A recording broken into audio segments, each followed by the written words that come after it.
Chapter 318, The Time Front of Two People, 2. 2.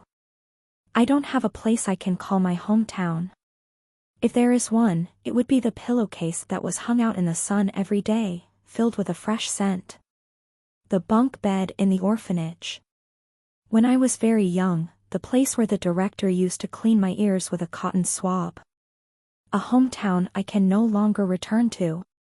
You have died. Blink. Blink. Like a broken lamp flickering its white breath, a warning sounded in my head. Your current hunter rank is S-Class. Due to the enhanced penalty, you will choose the order in which you activate your skills. If Kim Gongja's hometown was the bunk bed with its lime and yellow checkered fading bedspread, then this place must also be a kind of hometown. The Death King's hometown. The Dark Origin.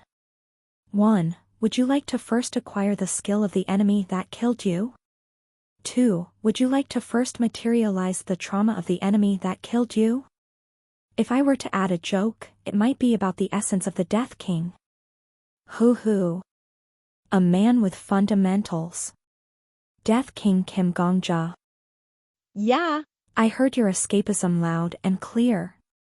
Bei Hurayong said. Hey, there's a lot to say, but choose number 1 for now. If you start with trauma, it's going to be a disaster. Damn it. Yeah. I understand that you're dying of embarrassment right now, but would you please choose number 1 first? You said your trauma was messed up even when you were B-Class Hunter. But now you're straight up S-Class? Screwed, aren't you? Now, choose. Number 1. Aga. Choose. I chose. You have selected option 1. The condition for skill acquisition through death has been met. You will randomly copy a skill from the constellation. SSSHH. Golden fireflies fluttered around, forming a skill card. Please select a skill card. And that was it. I grabbed my head, waiting for the cards to form. 3 seconds. 6 seconds. But no matter how long I waited, the only fireflies dancing in the dark void were just 1. In other words, just 1? Only 1 ability. The constellation that mocked me had only 1 skill. There's no choice of selecting or anything now. I have to choose that one no matter what. Huh? Speaking of which, hasn't my appearance changed a bit, too? I opened and closed my hand in the darkness. I could feel its substance. It wasn't like moving an imaginary hand in consciousness or swimming in a dream. It was the sensation of my real body moving. Right? Bei Hurayong also stroked his chin. Back in the day, only your voice was heard or you looked blurry like some ghost, but now you completely have a body. The surroundings are still dark though. Is this also because my hunter rank has gone up? Who knows? Even if I'm a super genius, how would I know your skills better than you? Bei Hurayong muttered, let's see, and turned to the back of the golden card. Then he read the skill description written on the back of the card. Plus. Universal Sovereign, 1 of 3. Rank, EX. Effect, manipulates the world in real time. The world changes according to the skill caster's imagination. If the caster wishes to be in the sea, a sea will appear there. There was originally a sea there, and the world will have changed from the beginning. This is a power that should not originally be permitted, and is only allowed under the contract made with the constellation on a limited basis. The limitations of this skill are as follows. You cannot change the world if you lack imagination. To create a sea, one must be able to imagine a sea. There is a big difference between simply imagining and imagining in detail. However, the skill holder cannot change the world alone. The holder can only use the skill when with someone else. Universal Sovereign is effective only when you are not just fulfilling your own imagination but trying to fulfill an imagination together with a companion. Choose your companion carefully. However, this skill can only be used 3 times. This skill is not permanent. The number of available uses decreases with each casting. When Universal Sovereign is cast for the 3rd time, the skill will be destroyed. A penalty is applied each time the skill is used. Currently, there is 1 use left of Universal Sovereign. Plus. I opened my mouth. At first, I was speechless at the sheer power of the skill. But then, how come there are so many limitations? I was astonished by the unprecedented number of restrictions. 1, 2, 3. 4 limitations? 4? My goodness. Even Returner's Clockwork Watch, another EX grade skill, only has 1 limitation. I've never seen a skill with more than 2 limitations before. What in the world? Bei Hurayong murmured. Unlike me, Bei Hurayong seemed to accept it. No matter how supreme a constellation, I wondered how it could be so terrifying. Indeed. They maximized the effect by sticking penalties all over the power they originally had. My intuition is never wrong. A pervert playing with perverts. A pervert master. Pervert master. Remember? Bei Hurayong suddenly asked.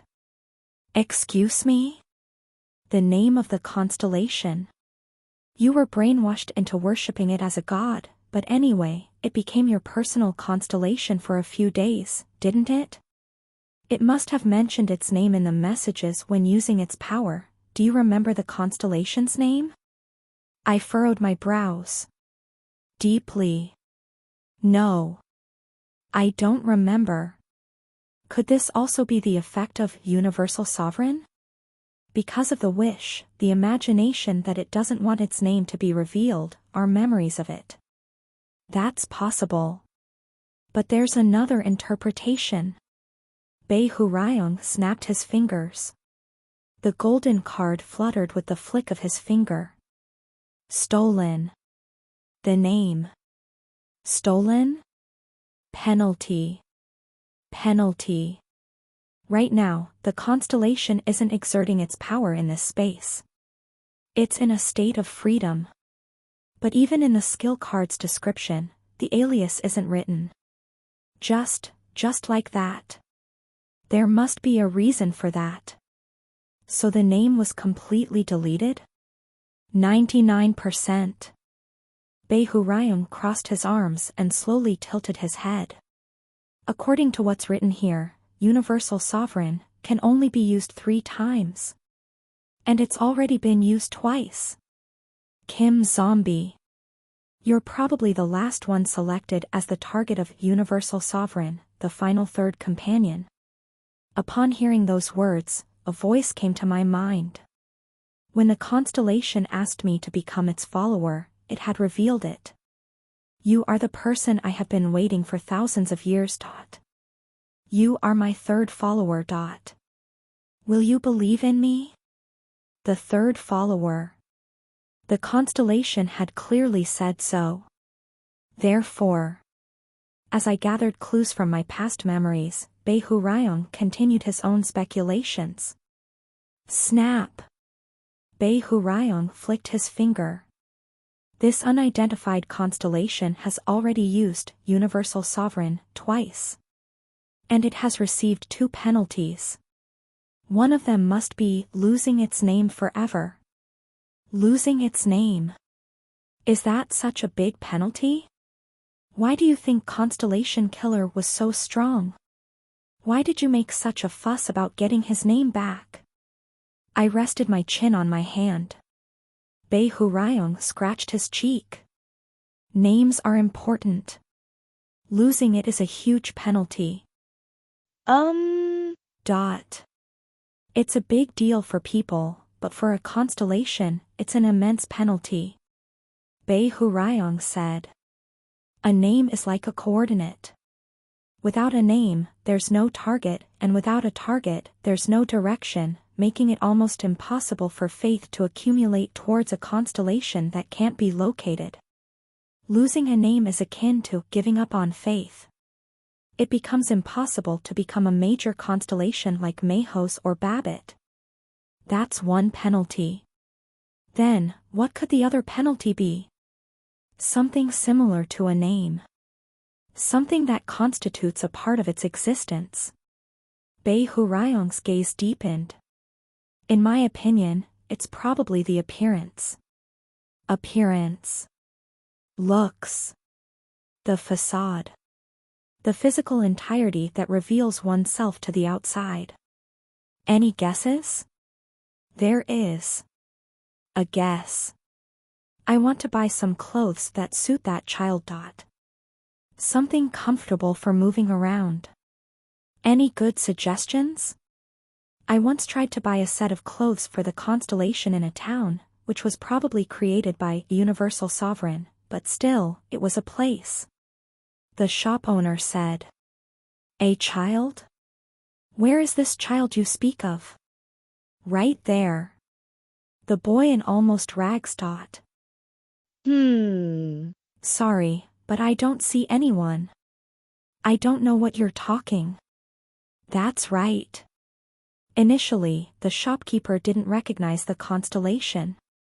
Or, even if he did, he couldn't identify it accurately. It was the same for me. Oh, but isn't this too big? Strange. I thought it would fit perfectly. I ended up buying clothes that were too large for the constellation.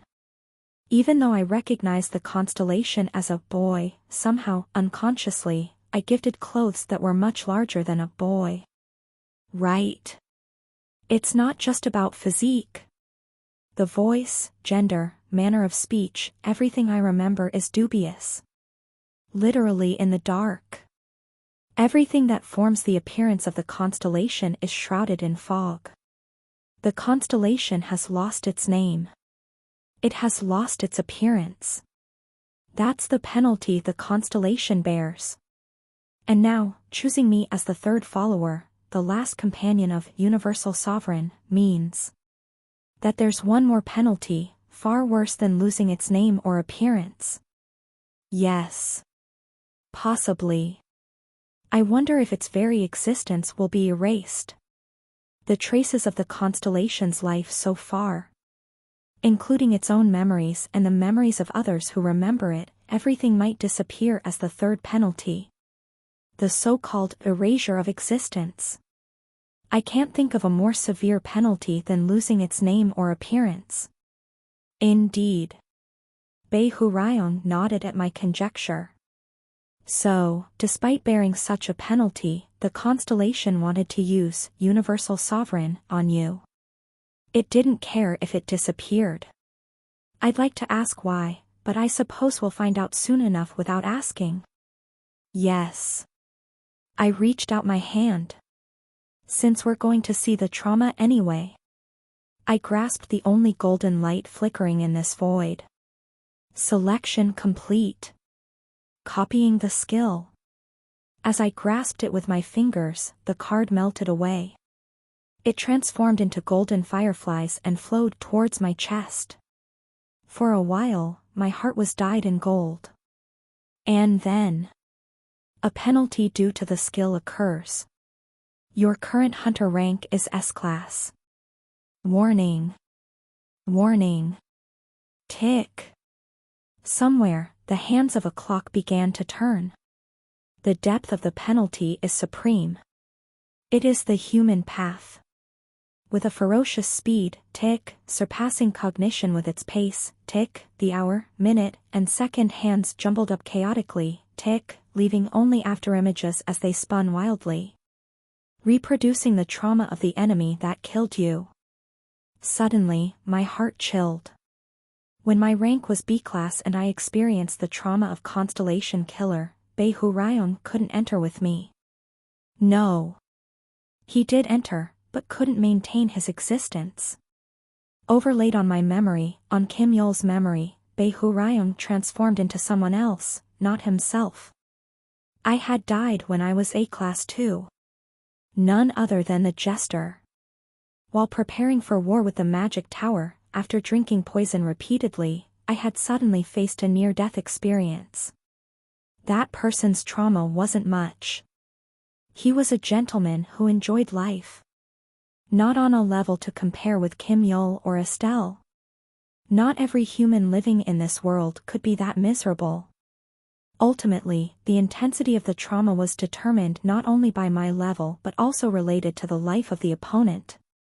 What about this time? Tick. The trauma of the constellation. Tick. If it's severe, I might even disappear. Somewhere, the clock hand stopped. But I bit my lip hard. I will overcome it.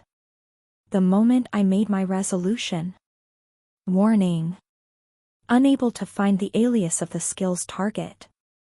Unable to find the true name of the skill's target. In the darkening consciousness, the voice of the tower rang out. Warning. Unable to find the appearance of the skill's target. Reproduction failure. Substituting necessary data for embodiment. With the thought that it was an ominously unsettling sound coming to an end. Implementing the trauma of the enemy that killed you. Thud. My consciousness was severed. Chapter 319, Infernal Path, 1. 1. It's dull. I blinked my eyes. As I blinked, I tried to move my fingertips. They moved. Without any problems, I raised my head, lifted my waist, and moved my lips. Kim, Gongja. It worked. I could speak. My name. The coordinates of my trace. I didn't lose it. Ugh. At that moment, a severe pain squeezed my head. Ugh. Ugh. The veins on the side of my head throbbed, seeming like they would burst. The headache spread from the side to the front of my head in no time. Ugh. My lips parted, and my salivary glands refused to be controlled, fluttering. I barely wiped the saliva dripping down my mouth with the back of my hand. Hook. Miss. Are you all right? Someone burst in suddenly. The sound of the door and footsteps intertwined. Even that urgent noise was as irritating as scratching a metal block in my head with nails. Ugh. Quietly. I could only groan. A bit quieter. My goodness. Let's see if you have a fever.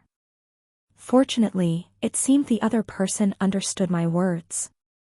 I thought you were getting a bit better over the weekend, but oh, what to do? I'll call a doctor. Just wait a little. Mississippi. The others will come soon too. The situation was hard to comprehend. Being called Miss, I must have become a woman. Then, was the original gender of a woman? Strange. There's no record of the original gender for. It was erased. The tower deprived that name and appearance, so even if I peek into the trauma with my skill, I can't know. My skill is also cast in the tower. Why? I squinted through the pain. What kind of person am I, and what trauma has been replaced? And the moment I lifted my head and faced the mirror in the room, I forgot to even groan and open my mouth. Silver hair that the moonlight would envy. Eyes that swirl with blood, startling those who meet them. But the curve from the forehead to the jawline was so painfully beautiful, it was impossible not to watch the precarious acrobatics, causing an unknowable fear in humans yet denying them any choice but to look at her. It was Miss Raviol? Are you okay? It seems you've got a fever again as soon as you woke up today. You've always been prone to illness. It's okay. It probably isn't anything serious. What should we do? Should we inform the madam? It would only add worry to worry. Let me examine her first. It was the person I loved. 2. It's dull. I lay by the garden fountain, blankly staring up at the sky. Apparently, I have become the goddess I love, ClassRevivalHunter. And at a very young age. About 12 years old, perhaps. This voice that murmurs, even though it resonates beautifully in my mouth once, feels unchanged. Just mumbling to myself feels embarrassingly intimate. It's as if Raviol whispered a secret right into my head. What to do? If someone sees this, they'll think I'm a person embarrassed by their own voice, or just mad. My embarrassment is one thing, but having Raviol considered mad is a bit. That's so. I realized. I have no choice but to become mute. It was a genius solution. While at it, I might as well live with my eyes closed. I can avoid mirrors, but then it would be troublesome for the maids to dress me. It's best to bandage my face and live that way. Miss. You can't lie down by the fountain. A maid ran towards me in a hurry from afar. Come quickly. I was lying on the circular fountain stone edge. Even though the sunlight was blazing, the coolness from the fountain seeped in, making it cool. Raviol liked the coolness. I knew that since living with her. Even when she was young, her body instinctively wandered in search of cool places. No, that was the wrong way to put it. Come slowly. You're running out of breath. Huff, huff. My goodness, I'm going to die. Have you already run out of breath? My advice was too late then. It's the master's negligence for not paying attention to the servants panting. Miss. Lying down in such a place calls into question your dignity as the First Lady of the Empire. The maid covered my waist with a thin blanket. Even the blanket had the finest touch. The Ivantia family, as if to prove to everyone that they need not be frugal with money, was unnecessarily luxurious to this extent. Is that so? Yes. But think about it. As you said, I am the Empire's First Lady. However, being the First Lady of the Empire is not only a title given at birth but also a qualification document that must be continuously proven in the future. If I am not befitting of the First Lady, as you said, lying leisurely by the fountain would seem vulgar. That would mean my capacity is just that much. But what if it's not vulgar? If, despite lying by the fountain, I still look noble, that would indeed prove my ladylike qualities, wouldn't it? Eating, sleeping, wearing clothes, just being alive should exude nobility. That's what being the Empire's First Lady is about. Naturally, even lying by the fountain should become a picture, shouldn't it?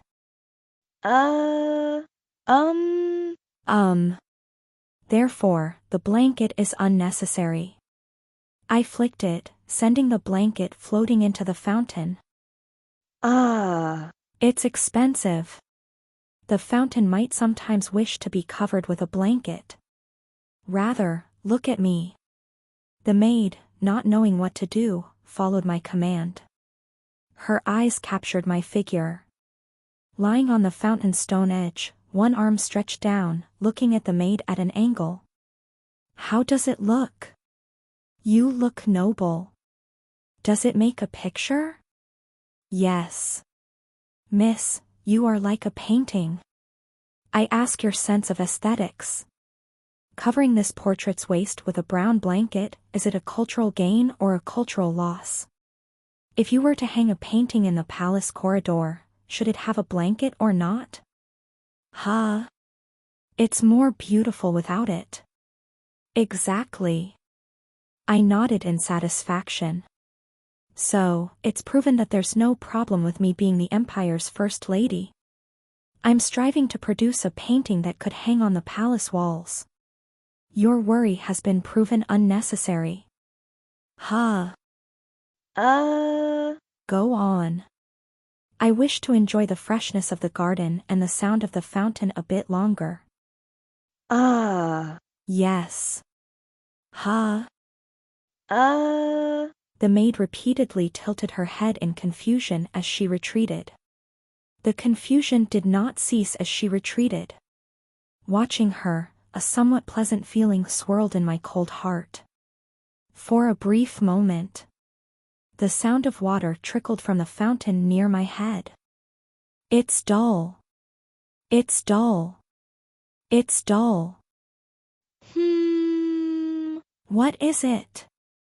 This bottomless sinking boredom. No. The boredom that is the bottom itself, what exactly is it?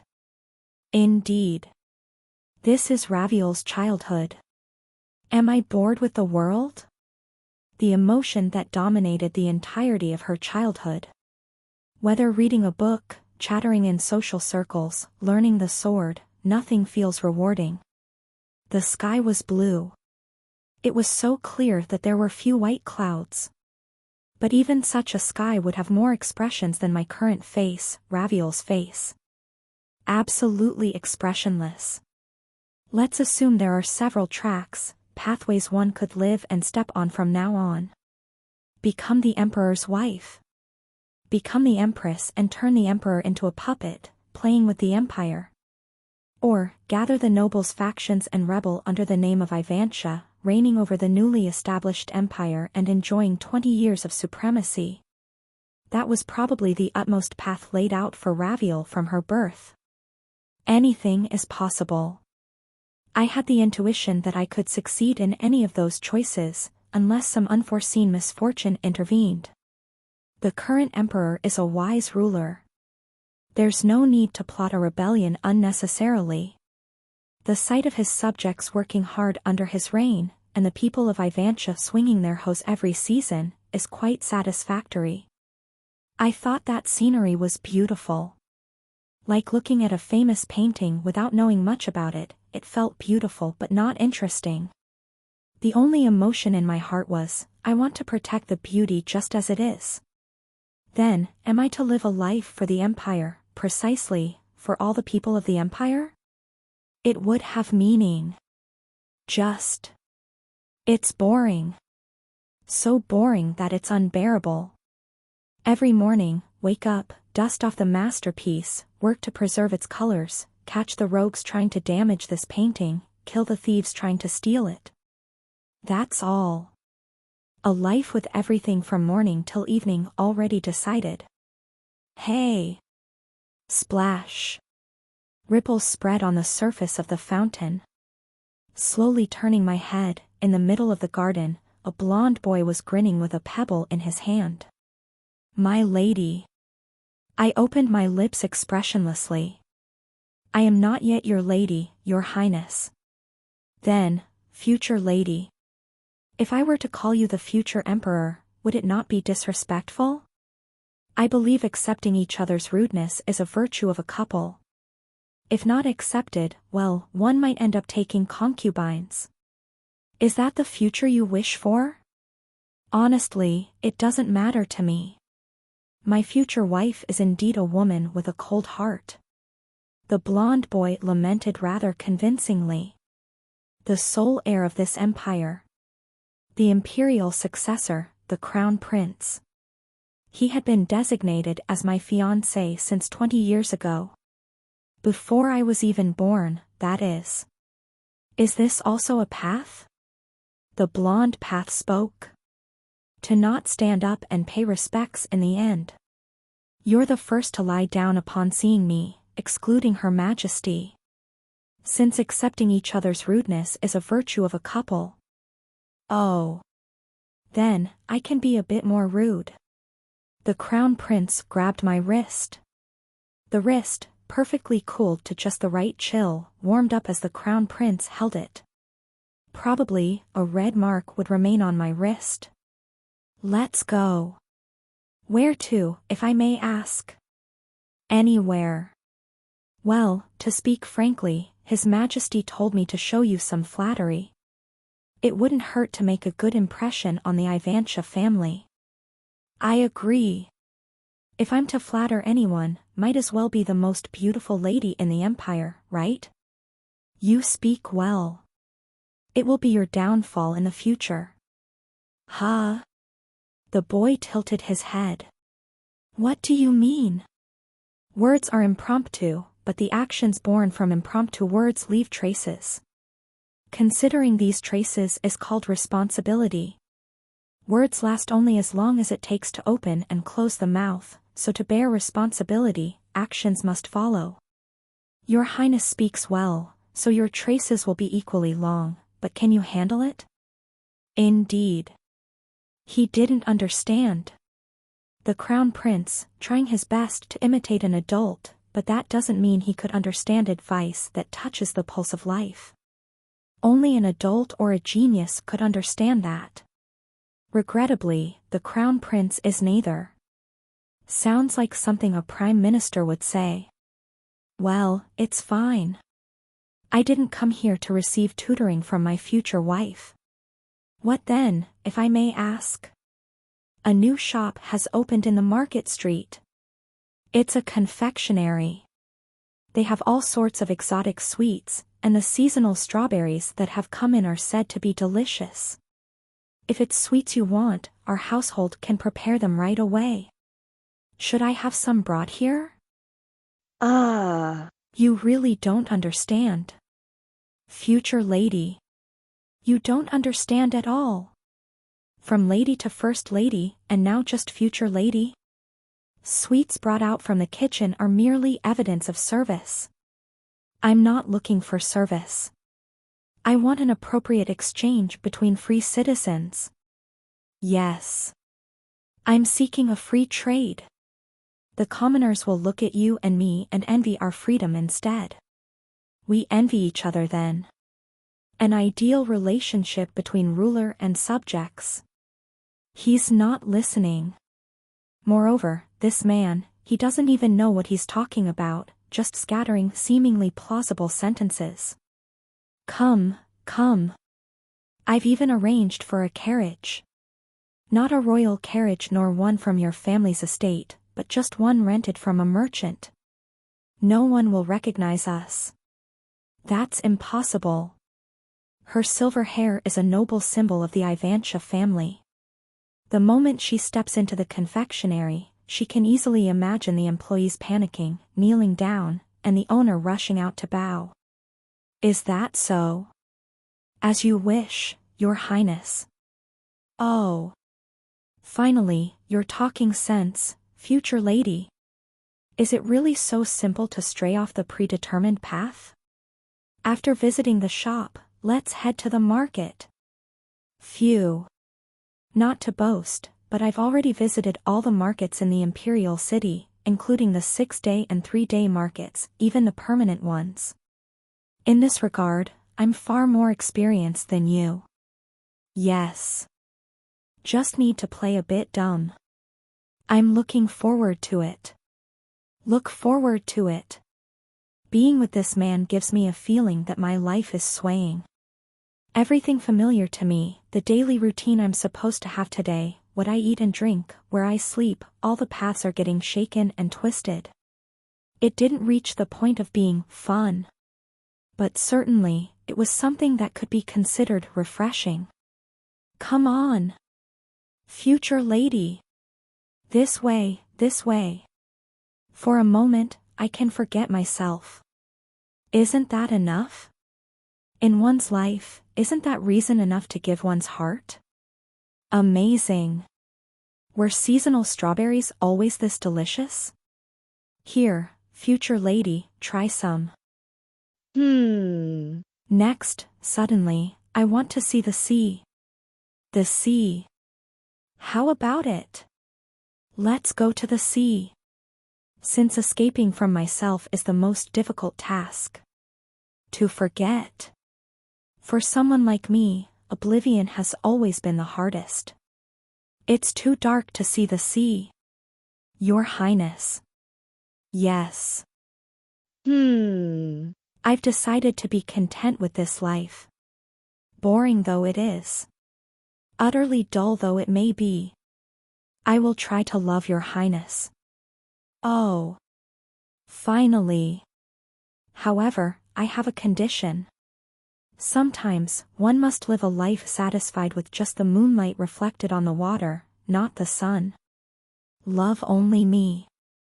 The water must be calm to reflect the moonlight. I simply decided to ask the world to be quiet. Do not take concubines. Do not even cast your gaze elsewhere. If your highness can love, allow that profound love only for me, and if love is impossible, then direct those efforts solely towards me. Then, perhaps, I will be able to stay by your highness's side. To assist you, to protect the empire, and to care for all its people. Your highness. Can you promise to love only me? The boy kept his mouth shut. Not long after, with the usual convincing brightness, the boy cheerfully said, "Of course. I will love only you, my wife." Yes. It might be nice to have expectations of the world. At least, compared to the water trickling from the fountain, the sound of waves echoing from that unseen sea, unknowable in its end and depth, feels a bit cooler. You are implementing the trauma of the enemy who killed you. I quietly closed my eyes. Chapter 320, Infernal Path, 2. 3. Tick. The needle grazes the white flesh of the clock. As if to leave a wound in a place destined to be wounded. So, how many times do I have to say it for you to understand? There's absolutely nothing between the lady of the golden silk and me. It's a misunderstanding. A misunderstanding. I blinked. When I blinked, the blonde crown prince was getting angry in front of me. Since it was just the crown prince and me in the reception room, he must be angry at me. The lady completely misunderstands me as a person.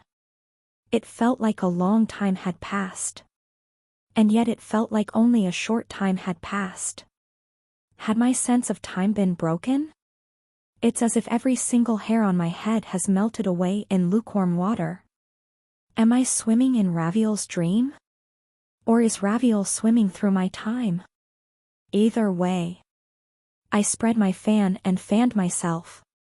It doesn't really matter. There was no reason to distinguish between the two of us. Meanwhile, the prince's voice grew louder. I'm utterly displeased. Your tone, it's like, as if, I'm neglecting you to have an affair.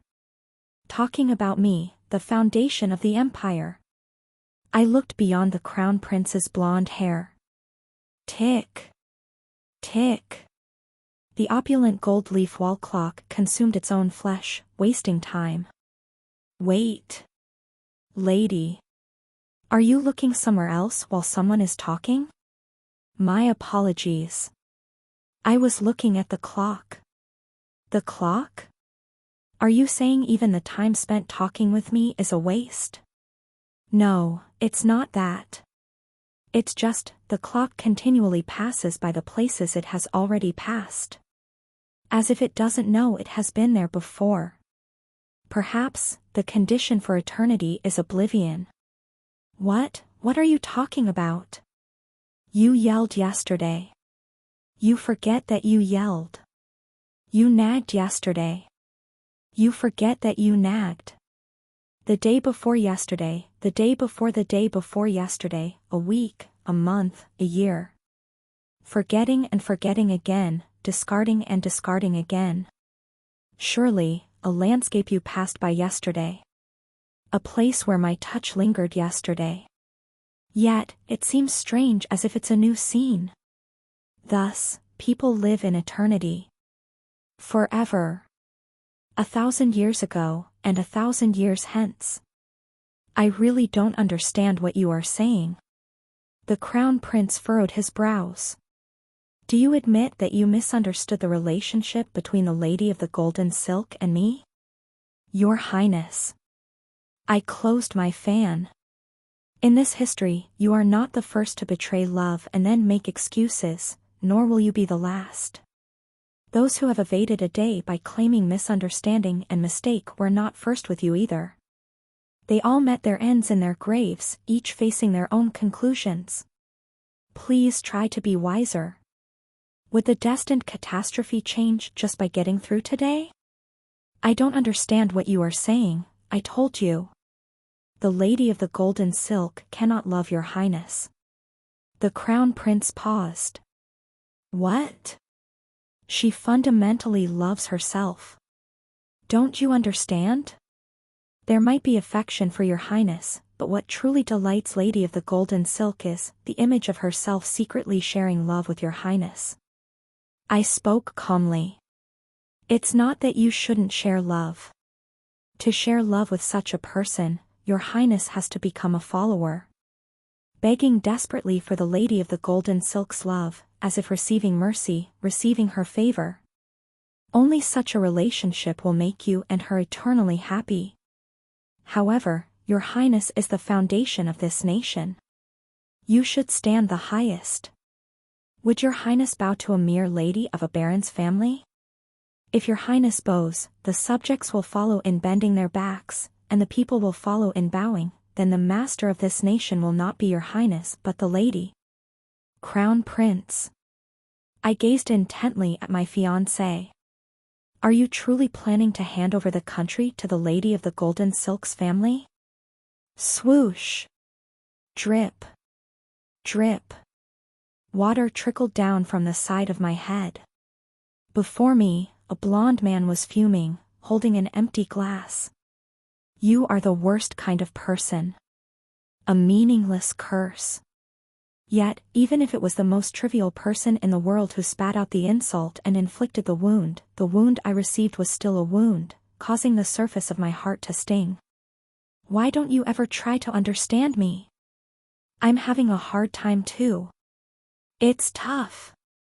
The Prime Minister nags me day in and day out, and I'm dragged to a position I'm not accustomed to, having to keep a solemn face. Of course, you wouldn't know, being born with the deep-seated lineage of the great Ivantia family. But... I looked at the Crown Prince expressionlessly. And thought.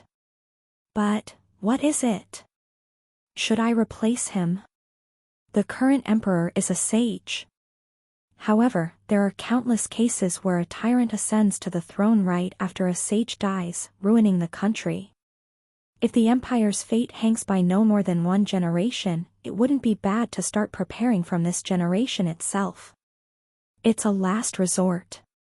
For this certain end, I'll scatter spies throughout the nation, assassinate obstacles in advance, and prepare to instigate rebellion at the right moment. Your Highness. Hesitation. The Crown Prince unconsciously stepped back. I understand your Highness the deepest. Since childhood, I have tried my best to love you. This love might seem insignificant. But this is my best. In my heart, I cannot kindle a larger candle than this. Dismiss the Lady of the Golden Silk. That is the path for your Highness and for the country. Monster. The Crown Prince grabbed the doorknob. Such a monster. And then, he ran away. Tick. Time flows. Tick. Water droplets wetting my head fall with the sound of the second hand. Suddenly, I realized. The fact that I had been betrayed. Ah. How tedious. The skill cannot find the target's alias. In that tedium, anger somewhat congealed. The skill cannot find the target's true name. Tick. But. Tedious and boring as life may be. The skill cannot find the target's appearance. Tick. Certainly. Reconstruction failed. Gongja. Ed here is a part of, which means I love you. However, this only includes, which, when translated, means you, omitting the part about love. Substituting data required for implementation. Tick. 4. How tedious. I blinked. As I blinked, I realized that I was sitting cross-legged. Had I fallen asleep in this position? Or had I briefly fallen into a state of no thoughts, no worries, failing to grasp enlightenment and completely slipped out of it? Lord of the heavenly demon. The sounds of the world reached me. I quietly turned my head. Startled.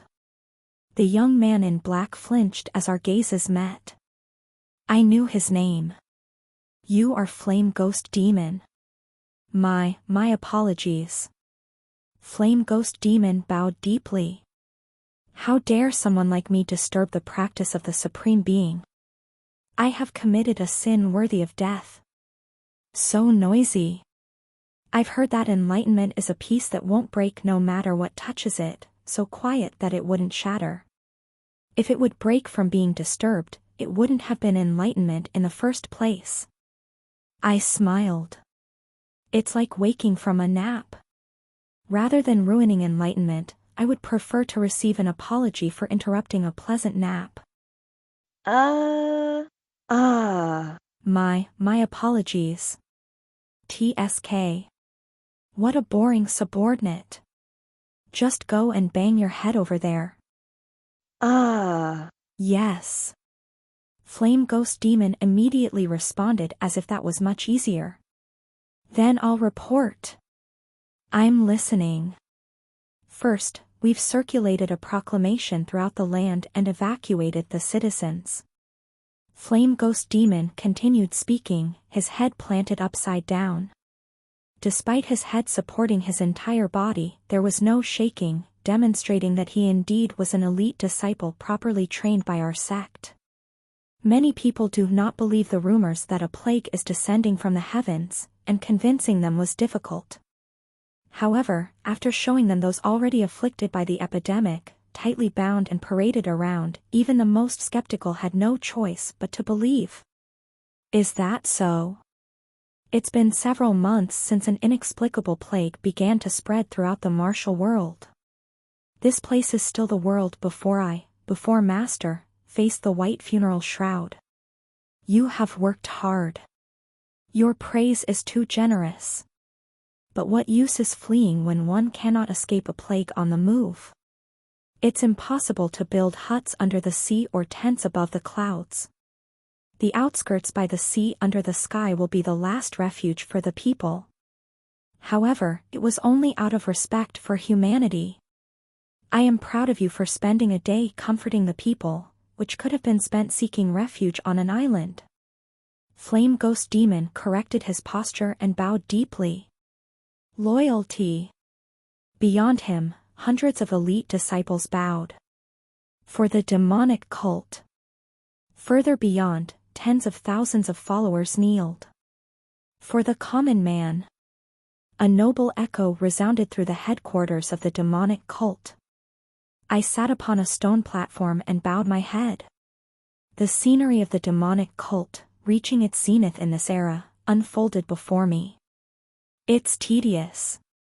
Despite the world facing destruction, what exactly is this profound tranquility? It's not triviality. It's not boredom. I haven't lived in a world so narrow that it could be considered trivial, nor have I led a leisurely life to the extent of feeling bored. I would have always been on the edge of life, tirelessly through all seasons. Did I do my best? Yes. Did I take responsibility for what I should have? Yes. Did I also shoulder things I didn't need to? Without a doubt. Was it good to wield the sword? Perhaps. Was I happy? I don't know. I slowly nodded. I can answer thus to 1,000 questions. All the followers of the demonic path were bowing. Only the sky could have seen me nodding, thus I made a gesture to myself using the white sky as a mirror. Only 2 questions make me respond with, perhaps, I don't know, and make my current self feel tedious. I want to know. Namgung-un. I opened my lips. Flame Ghost Demon slightly lifted his head. Yes? Send a letter to the leader of the Martial Alliance, Namgung-un. Flame Ghost Demon didn't ask further. He simply brought over the writing brush and ink. I flicked my finger. Paper. The paper floated in midair, becoming stiff. Ever since I mastered the sword technique, I became less reliant on tools. Amidst Flame Ghost Demon's suppressed exclamation, I flicked my finger again. Brush. My finger became the brush handle. The internal energy at the tip of my nail became the brush tip. Gathering ink at one point and sweeping it across, there was nothing rough in writing letters, even with a void between the paper and me. Ink.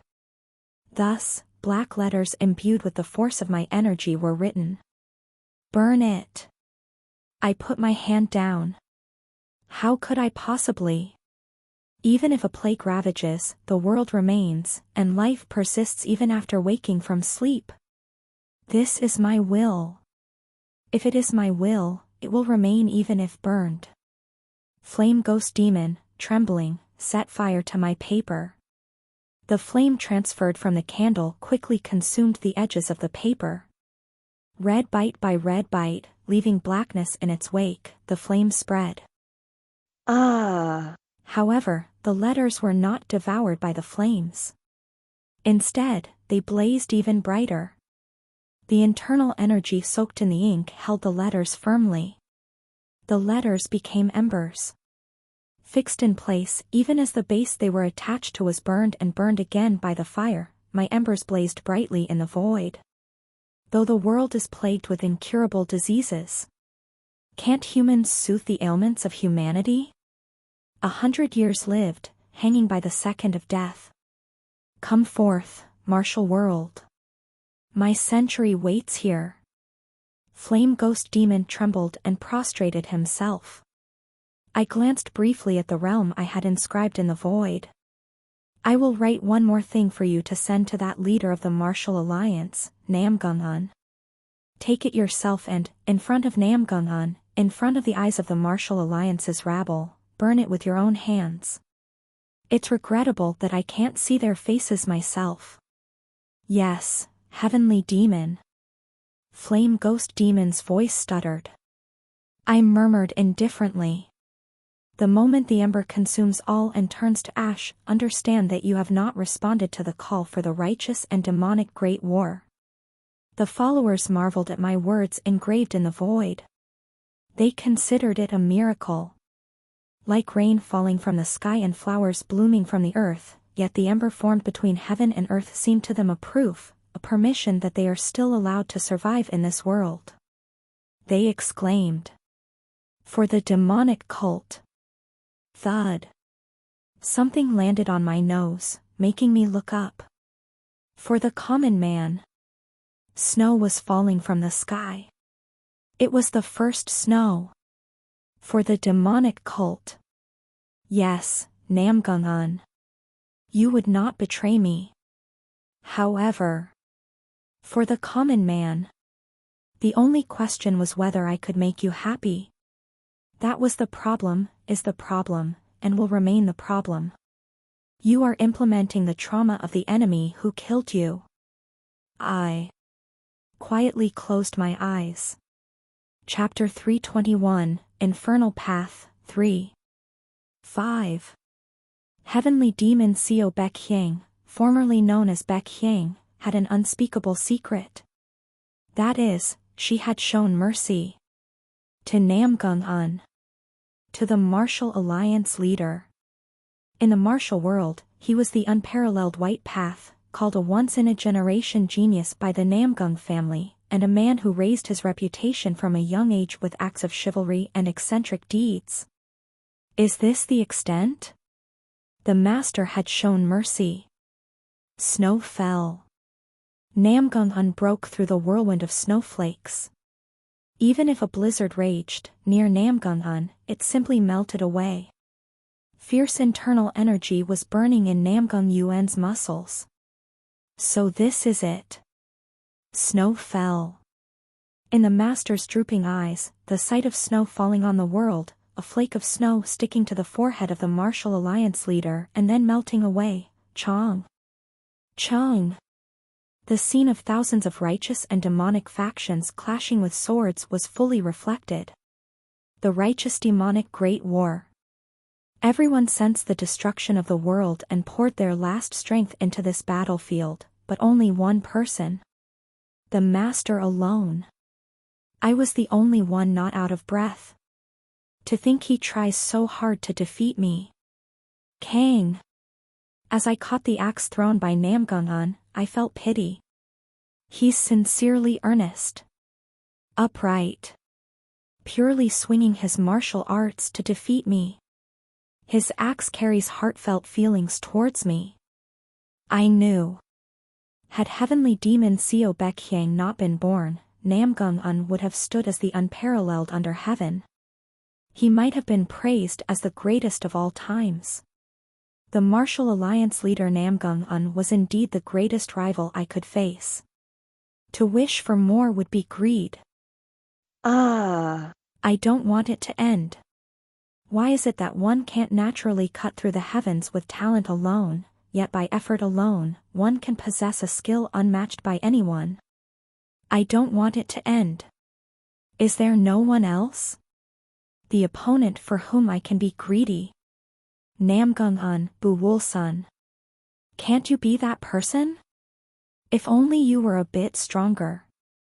I would have gladly given my life to you. I don't have the courage to lie and feign a match. Snow fell. I don't plan to lie to myself and satisfy my life. Tick. To whom can I belong, if I haven't lied to anyone, not even once? It's tedious. No. Is it? It's lonely. Tick. That day, heavenly demon Seo Baekhyang did not cut down Martial Alliance leader Namgung-un. She couldn't. Master couldn't bring herself to cut down the neck of the one who had come all that way for her, to respond to the righteous demonic Great War. Indeed, to the one who hadn't walked the path of self, Master couldn't offer her own neck either. A life with no way out. Master, perhaps, sensed when the first day of the righteous demonic Great War was merely postponed, that this winter might last forever. The skill cannot find the target's alias. However, the skill cannot find the target's true name. Tedious and boring as life may be, the skill cannot find the target's appearance. Certainly. Gongja. You will come for me. Master, master, saying. Reproduction failed. With a blossoming smile. Substituting data required for implementation. Tick. 6. Oh. I blinked my eyes. Did you come? Blinking, in front of me was Bei Hurayong. A slightly longer-haired and thinner sword emperor than I remembered was sitting cross-legged, resting his chin on his hands. Sword Emperor Nim? I was slightly startled. Yes. Ah. So, you appear in traumas too? I mean, you originally did, but ever since becoming B grade, it's been rare. Huh? I have a body? I felt around my body. It wasn't Raviol's body. It wasn't Master's body. Nor was it anyone else's body, so I felt around this body, which should have been familiar to me, as if I was touching it for the first time in decades. Tisk, tisk. Bei Hurayong watched me fumble around with an amused look. You're making quite the fuss. Ah. Why?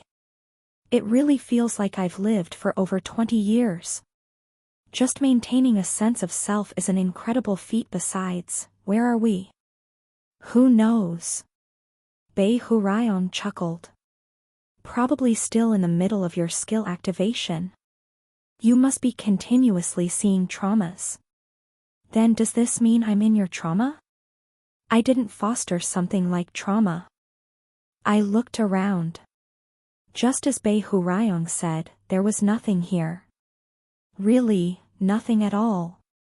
Like a waiting room one stays in before entering a stage, a space that seemed endlessly spread out like a white canvas. There, in a place that couldn't even be considered the center, Bei Hurayong sat quietly holding just a single sword. Why? What are you looking at? No. It's just your legs. I pointed at Bei Hurayong's legs. The legs that were usually a bit blurry were now distinctly visible. Not just the legs, but your whole body is vivid. Your voice too. What could it be? It's simple. Bei Hurayong twirled the hilt of his sword. Probably, in your trauma, a living image of me is being reproduced. However, as I said, since I don't have any trauma, I wonder if it's weirdly reproduced like this. Specifically, I remember being brainwashed by some perverted constellation, chasing after him shouting, Gongja. Gongja. But my memory of about a day's worth is vague. How about you? Do you remember, craziness is abundant, so this year will also be a hit? Yes, there was such a time. Finally, a sense of reality returned. Right. Starting with the trauma, I went through half of Raviol's life and the Master's half-life once each. As if I had dreamt for a very long time. I thought I was seeing your trauma this time. Oh. Were you expecting it? Sorry. I've been enjoying life, you see. There was a time when I was 4 years old, I stole dumplings and got caught by a shopkeeper, beaten to a pulp, but even then, I chewed on dumplings while getting hit. Getting hit wouldn't turn the dumplings in my stomach back into merchandise, right? So, you could say it was a victory for me. I've known nothing but victory since I was 4. Never mind. Let's not talk. So? I remember whispering, terror be gone, death stay far away, but what happened? Dude, talk to me. That's how I can give you advice or not. I told him about everything I had experienced. Bei Hurayong listened to my story with a smile in his eyes. Still leaning his elbows on his knees, tilting his chin in a cocky pose. Zombie. As soon as the story ended, Bei Hurayong casually said. How do you use Infernal Heaven's demonic art? Excuse me? Infernal Heaven's demonic art. The demonic arts of your cult. How do you use it? Cult, indeed. How do I use it? I just use it. Really? Interesting. Hunger varies from person to person. Take, for example, the sword of starvation. Some starve because they can't eat millet rice. Others starve because they can't eat hamburgers. Are the two the same? The farmer's hunger? The hunger of an adult and a child? How do you just lump all hunger together and use the sword of starvation? They're the same. I immediately answered. That would have been a question for when I was just about to awaken to the Infernal Heaven's demonic art. I was no longer naive enough to be played by such questions. Being the same doesn't mean being identical from start to finish. It's enough if the context is the same. It hurts because something couldn't be eaten. Here, something could be millet rice or arugula pizza, it doesn't matter. So. Right. Bei Hurayong's eyes narrowed slightly. That's how one person can understand another, right? Yes. The trauma you're experiencing now is the same. Tick. I blinked. What? The understanding between people. Having gone through the same thing. It doesn't mean being the same person, in the same situation, at the same time, and in the same place experiencing the same event. Different people. Different situations. Different times and different places, but still, when it's the same event. That is understanding. ClassRevivalHunter hummed. You can't see us past. Why? Because there's no name. No coordinates. Even the appearance is lost. How can you peek into the life of someone who can't be called by anyone, can't be seen by anyone? But we know that he failed. His life must have been riddled with failure. You can tell by looking at the universal sovereign skill. Once. Twice. He used universal sovereign on someone other than you, but now there's no one by his side. ClassRevivalHunter whispered. He was betrayed. Even though the Sword Emperor's mouth was quite far away, it felt as though he whispered right into my ear. Gongja. Do you really need to know who was betrayed by, under what circumstances, when, and where to finally say you understand his trauma? Betrayal is betrayal. Disappointment is disappointment. Thus, your betrayal can be my betrayal, and even though you are you and I am me, we can still call it understanding. Correct? Originally, that was the teaching of infernal heavens. Your master said the same, didn't she? The doctrine of shadows. Right. I finally nodded. Why I couldn't peek into us past, why I had to watch half of Raviol's and the master's life, I understood. The trauma experienced by that constellation and the most similar cases were reproduced. Undoubtedly. Must have trusted someone at the beginning. It wasn't satisfactory, but still, he must have expected that with this person, universal sovereign, could be used to create plenty of fun quests and happy stories, or at the very least, imagine a fresh world for him. But he was betrayed. Just as Raviol was betrayed by the Prince Ramen Noodle. It's tedious. And Raviol were different people, in different situations, at different times, and in different places, but the depth and angle of the wound from the first betrayal were the same. Therefore, it's tedious. S past was replaced with Raviol's past. And after that, the constellation trusted someone again. The second contractor. After the first betrayal, the constellation grew a bit. This time, he didn't choose a contractor just because this person seems fresh. He chose someone who was clearly the best of the era. Clearly the most talented of this age, with outstanding imagination. With this person, perhaps a series of truly enjoyable quests could continue. But it wasn't enough. Just as Martial Alliance leader Namgung-un was, by a hair's breadth, insufficient for the master. It's lonely. The second contractor must have been outstanding. Under the effect of universal sovereign, the contractor would have expanded the wings of imagination. Just as I had imagined, if you imagine a village there, a village appears, if enemies are needed, enemies appear. Yet. It's lonely. Couldn't be completely satisfied with the imagination unfolded by him. Nobody. No.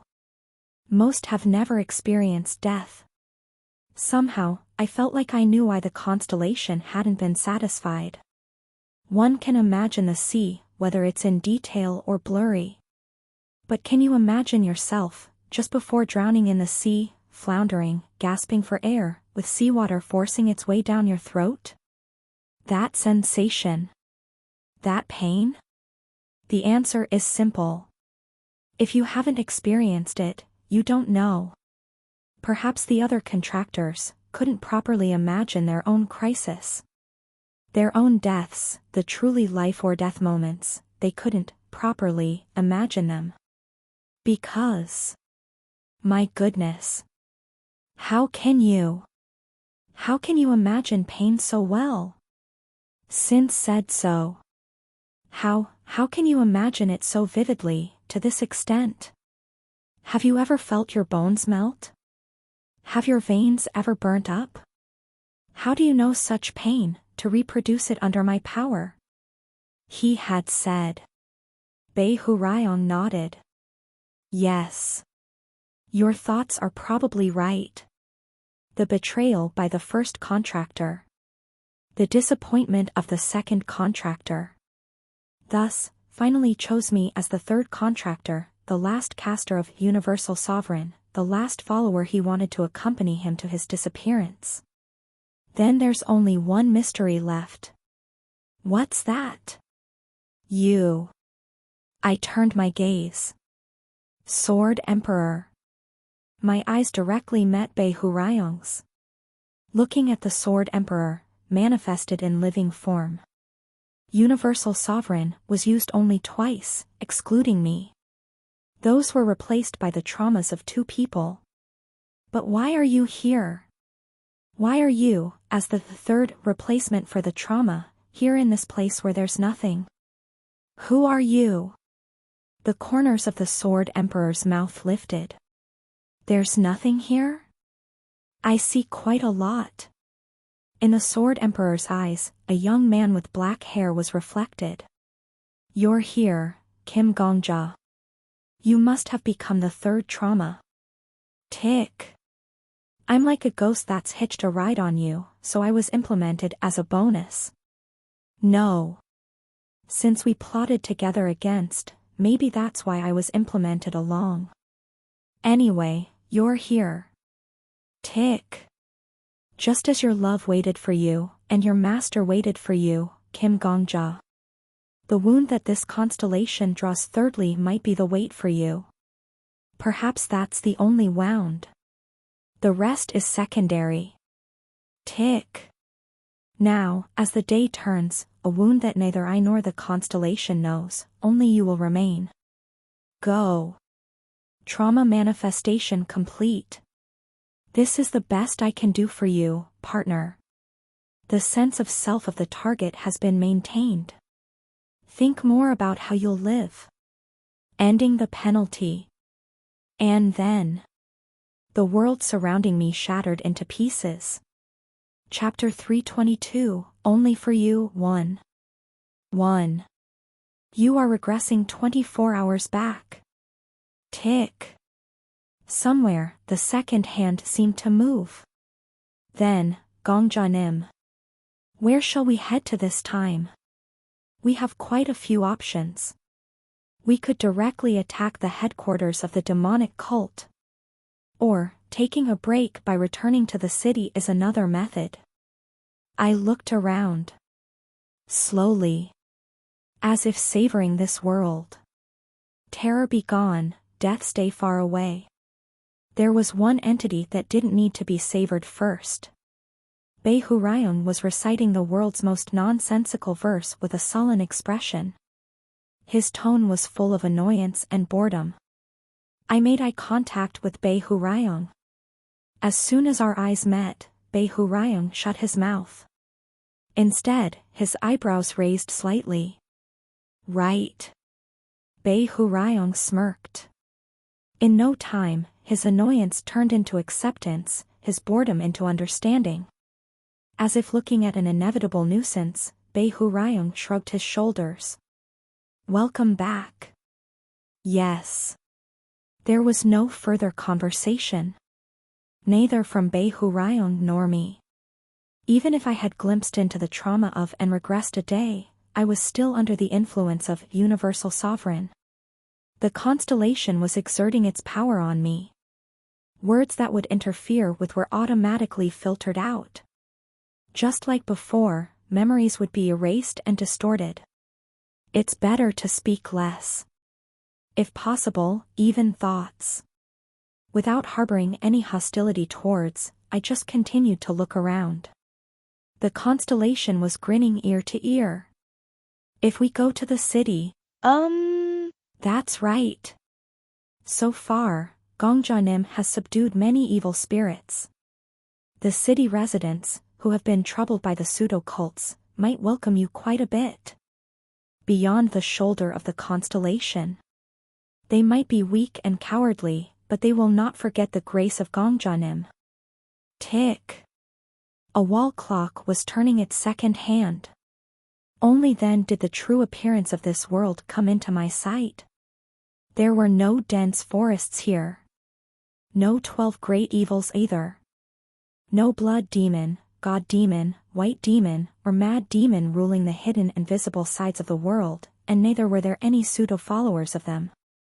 There were no headquarters of sects holding vast secrets, no cities, no villages, no streets, hence, not even a small clothing store. Tick. Just one wall clock. Oh.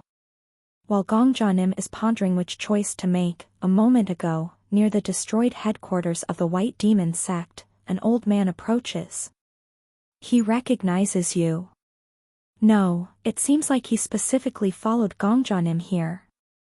A shabby attic room. Space barely 4 pyong large. Wooden floor tiles were filled with dust in every crevice. It was dilapidated. The floor seemed coated with dust rather than bleach, shining faintly white. There was a window, but no outside, only the incandescent light illuminating the room day and night. In the vague light, particles of dust fluttered. Too small and too faint to replace petals, the dust, taking up most of the attic, fell on the bookshelf and disappeared. Wall clock, wooden floor, window, bookshelf, and dust. This was the 60th floor stage. The entirety of this world. The old man says, Ah. Are you the Death King? I am not a suspicious person. I was just a common hunter, enslaved and forced to labor by the White Demon sect until now. Lastly, the constellation had no face. Not to say it had no head. Just where a face should be, in its place, as if a child had playfully scribbled with a crayon, it was distorted in black. Just as the constellation was about to raise its voice, a burst of light spread next to the chair I was sitting on. Emerging from the light was a hunter whose identity was unknown. The hunter looked around with a slightly bewildered face. Where is this? The corners of the constellation's mouth turned down. It looked just like a child, who was busily building a sandcastle in a playground, getting interrupted. Right, congratulations. You've cleared the 60th floor. What? What do you mean, what? It means there's nothing more for you here. The constellation waved its hand in annoyance. Get lost. Then, the burst of light wrapped around the hunter again. The hunter disappeared wrapped in light before he could even react. Really? These types who interrupt the flow midway are the most annoying. The constellation sighed. Ah. Gongjanim. Don't worry.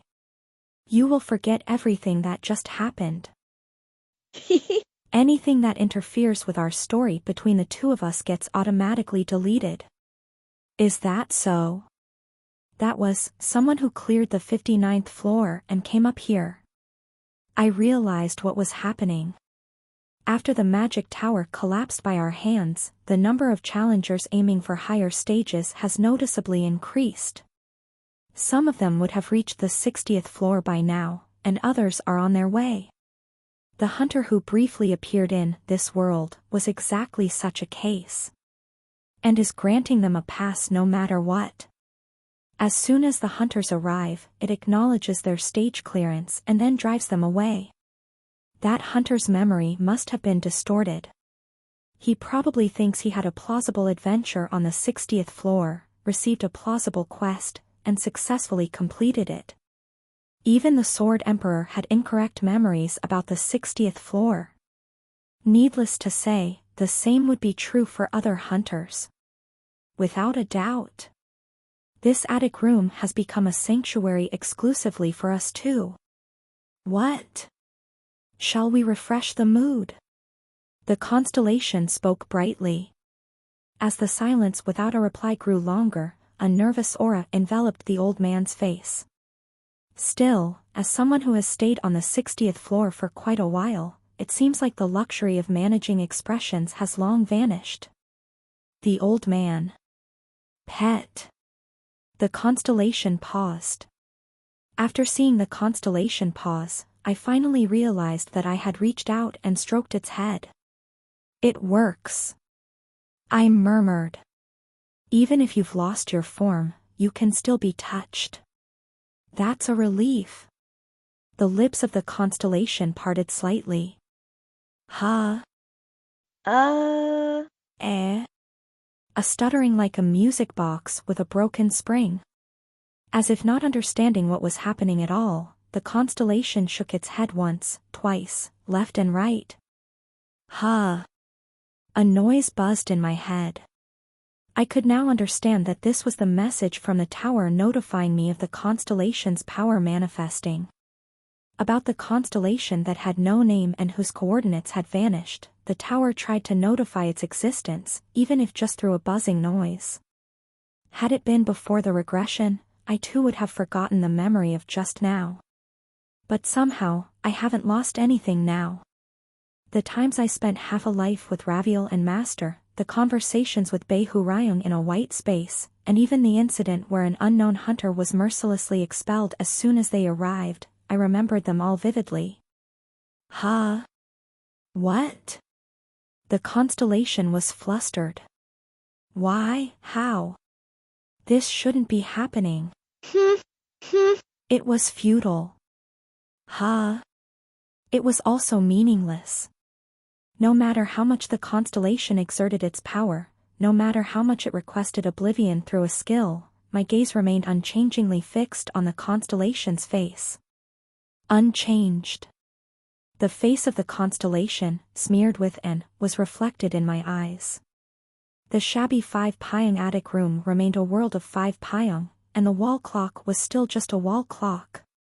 The situation where Universal Sovereign erased or interfered with my memories did not occur. Nor did my hand, placed on the head of the constellation, retreat. Why is this? Because I don't feel any hostility towards you right now. I said. There's no chance I will harm you. I have no intention to ruin you, nor do I wish to shatter your joy. I am harmless. You must have been praying using Universal Sovereign to exclude any being or event that disrupts our playtime. Thanks to that, anything that could obstruct our time together, even the slightest voice or thought, could be eradicated. Stroking. My hand groped the head that had lost its face. Something had been deprived and vanished. Only traces remained. There should be creases unique to each person, but even those marks were invisible on the constellation. At the very least, I hoped my touch would prove that something had been there. However, your wish does not reach me. No. It does reach me, and that's why it cannot further damage my memories. The skill would judge that maintaining my memories rather than erasing them is, for your sake. What? I wish for you to be happy. The constellation's movement halted. Have I become hope for you? I continued speaking. Has no one satisfied you for thousands of years? Walking through life, having discarded your original name and even your original face, yet there was no voice that fully reached you. Have you lived like that? I didn't come here to be meaningful to you. Yes. I can't lie. I've forgotten most of what you told me. To me, a human, you still have no name, and you will continue to be nothing more than noise whose location I can't even determine. However, if you choose to make me a meaning today, if that's the case, I will dedicate today to you. Tick. The black ink cracked a little more. Within the broken shell, the luster of emeralds was hidden. It's no use. Tick. I've already lost it all. My name. My face. No matter how much Gongjanim Death King tries to search, how can you find what is not there? Then I will imagine it until it is found. Tick. I will give you silver hair. I'll imagine black hair. See the appearance I've imagined in a mirror, confirm it, and then tell me. Yes. Or, no. Not just the hair but also the eyes. The ears. The nose. Everything. The skill is operational. Summoning countless colors and countless shapes, one by one, to carve them out. Someday, what was once you will be found. Your name too. Ga, na, da, ra, pronouncing every letter, surely the sound that was your name will echo. The skill is operational. I will find it. Tick. I will find it for you. One more layer of black husk crumbled. Eyes. The constellation's pupils were gray. Chapter 323, Only for You, 2. 2. I have heard your wish. Every wish comes with a price. First, I will take your name. Second, I will take your face. Third, let me take your fear. If that's all right with you. And if you still think it's okay. Please. May luck be with you. 3. Silence flowed between the two of us. But the nature of the silence was different. I closed my mouth to wait for an answer, while the constellation bit their lips, not knowing how to respond. The, now with emerald hair and gray eyes, slowly exhaled. However, I don't know either. The breath was poisonous. I can't remember what I looked like. Even if the Death King says he will find me, that's just impossible. What tone I used, what clothes I wore. Whether I could wear them. I, myself, can't recall. How can you find something that does not exist? The breath murmured so. For a long time, spewing the poison that had pooled in the lungs. I can't find myself. Because I abandoned myself. Death King cannot find me either. Yes. I nodded. Finding the original you might be difficult. Even if you think you found it, there's no guarantee it's the right one. It's like planting a red flag claiming you've found the South Pole in the middle of a snowfield without any equipment. Yes, so. But you don't need your original self. I caressed the constellation's cheek. Tick. The skill is operational. A white outline appeared. The smudging peeled off and crumbled. Another bar shielding the constellation shattered. Finding your original self, I don't think that will make you happy. Why do you think so, Death King? You abandoned it, didn't you? There must have been a reason. I smiled slightly. I don't know where you were born. In the distant past, during your childhood, what you went through, what hurts you received. What embarrassing things you did. Those, trivial matters, I don't know. It couldn't even be seen as trauma. No skill could possibly reveal it. However, I know what you like, how much you like it. You love adventures. Breaking through enemies with the people you choose, experiencing hair-raising dangers, embracing true pain to leap over death, and continually moving forward in life. Enough to give up your original name and face to achieve it. You are like me. Using your last third wish, you're okay with losing your existence. Then, please choose the face you want to show me. I will see you as you wish to be seen by me. I will see what you show me. What else matters? You are like me. You like adventures. Chasing what you like, you've discarded needlessly heavy burdens and come this far. You.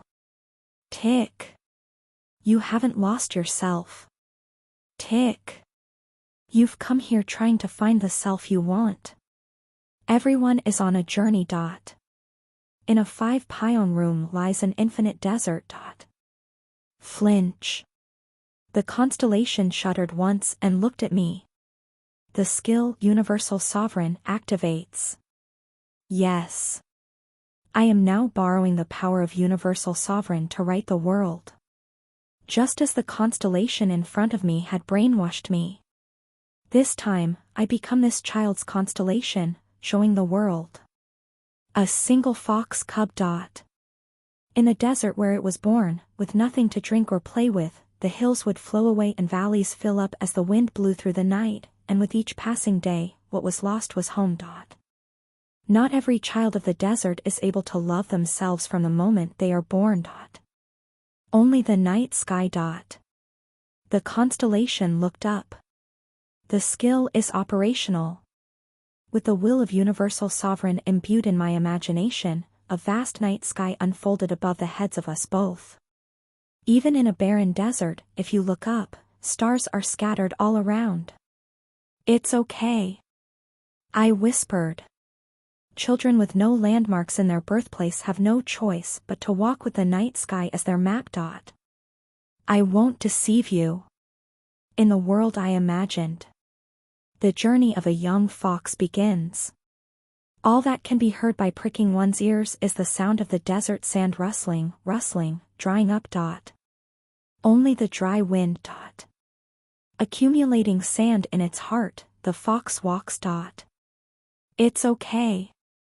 The fox walks with nothing to itself. The food is never satisfying. Always. Everything that grows in the desert always contains sand, so when you bite, grains of sand stick to the lips.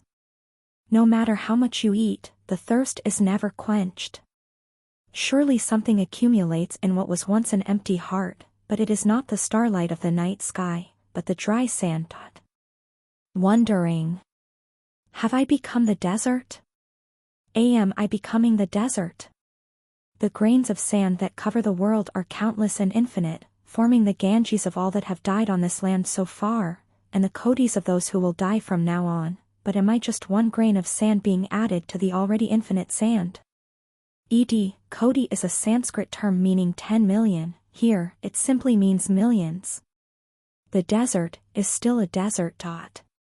Wherever you look, there are only traces of death. Everyone is dying. With nothing else to eat, the fox chooses a cactus. Because it's thirsty. Sometimes, when traversing the desert, cacti stand like telephone poles. The child knows there's water inside. Water. The only comfort to wash away the thirst like death. The thorns are well formed. To protect a handful of water. In this sand hell. How many thorns have you grown? The fox plucks the cactus while sobbing. It's barefoot. Thorns pierce the soles of its feet. The blades graze its toes. Blood flows. The skin is pierced. But if it doesn't drink, it feels like it will die, so the fox cuts the flesh of the cactus. I'm sorry. It sucks up every last drop of water. I'm sorry. Thorny water. The fox is quenched. For a while, it seems able to walk a bit more. But its throat hurts. A sharp thorn is stuck. The young fox has paid the price. The cactus did not forget to take revenge on the beast that drank itself.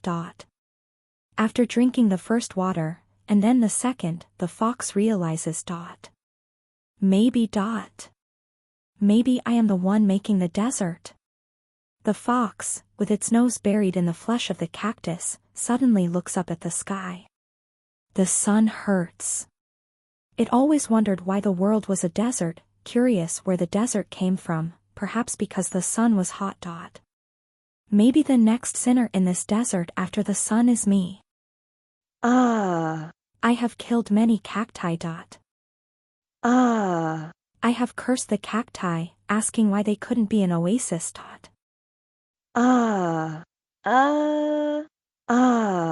To those who grew thorns just to protect even a handful of water, why did you hurt the soles of my feet? I broke the black thorns. Those thorns were merely blackened because the blood had hardened. When I walk the sandy path, the corpses of thorns lie strewn. The desert becomes even more of a desert. No, no, Death King. I am. Sting. The fox's throat hurts. No. I did nothing wrong. I ate too much sand. I swallowed too many thorns. Why? But. That was all there was. Yes. Please save me. Someone, please save me. There is nothing here. I, too, have nothing. Yes. The only thing my feet have become accustomed to is breaking thorns. Now, even when I drink from a cactus, my feet don't get hurt, if that's something to be proud of. Not bleeding. A sign of adulthood. Sometime I found myself adept at surviving in this desert. I hate it. I've also become accustomed to drinking water. The trick is not to cut the cactus completely. There's no need to pull out all the thorns. Just 1 or 2. At most 3. Then, just slightly peel the skin where the thorns have been removed and drink the juice. Just a little. A very slight pleasure. I don't get hurt. The cactus doesn't die. There are no criminals, no corpses. I hate it. Just thirsty. An unquenchable thirst grows little by little inside me, until it becomes as big as a heart. Some nights, I vomited. What was poured out from the heart was not blood, but sand. I loathe it. Even the things I thought were stars in the night sky. Looking back, they were already dead sands. Shining sand illuminated by the sun. Both this desert and the night sky were just graves.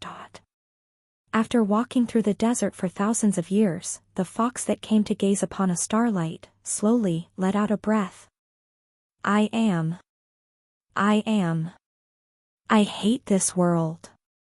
The breath was poisonous. It's tedious. Boring. No, meaningless. Why? Why is there no meaning? How can you laugh? What's fun? There's nothing. It's lacking. Actually, everything is lacking.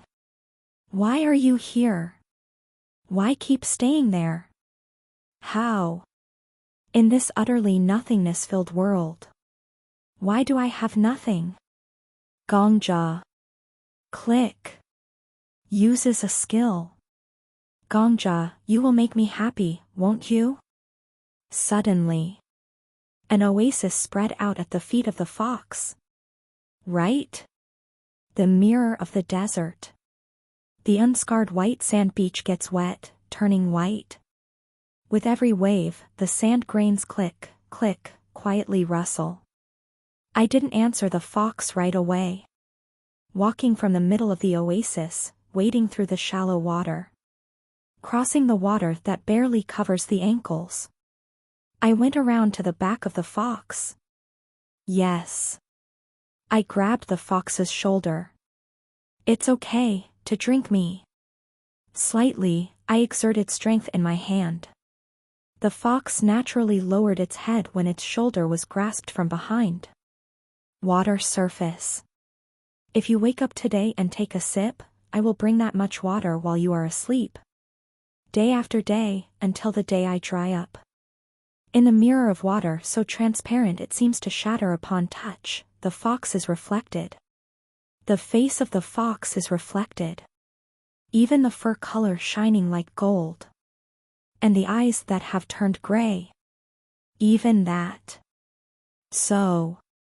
I held the fox's back, supported its shoulder, and whispered in its ear. Please tell me your name.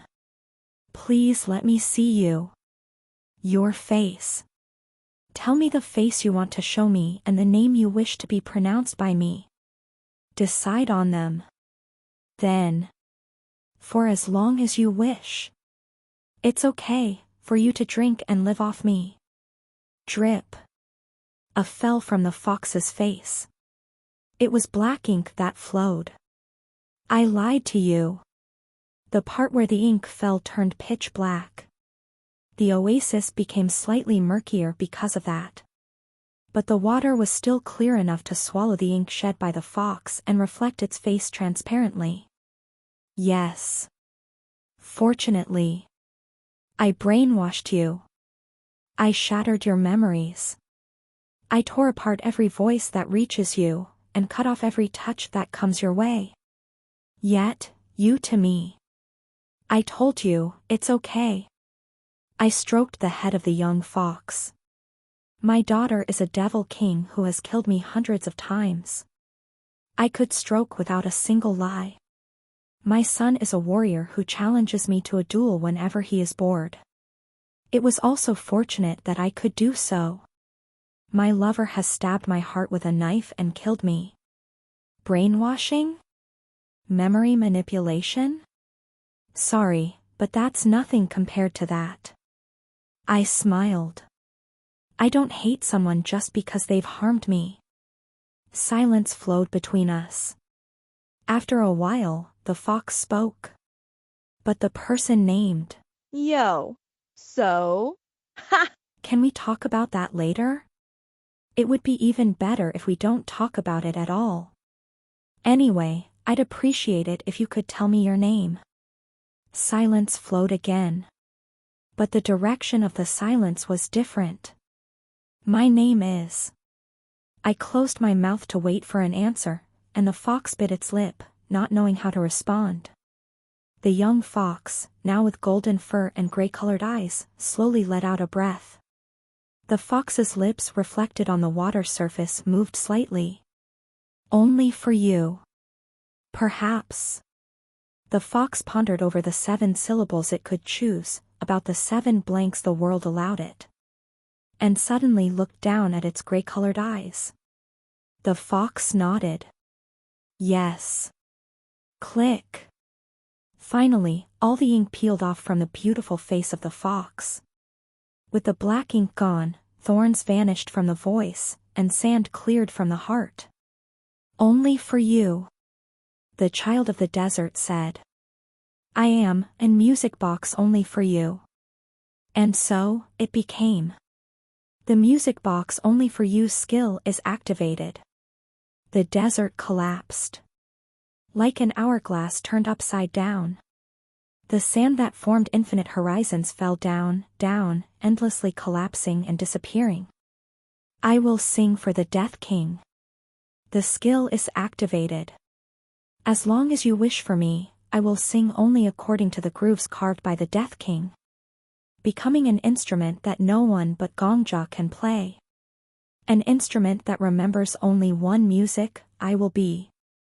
SSSHHH. The golden fur settled down. So. Yes. I held the fox's paw. From now on, the constellation I serve is only you. The child to become my deity. Congratulations. The music box only for you is your constellation. You are the only follower of the music box only for you. In an oasis of a desert not more than 5 pyong in size. I made a pact with a gray fox,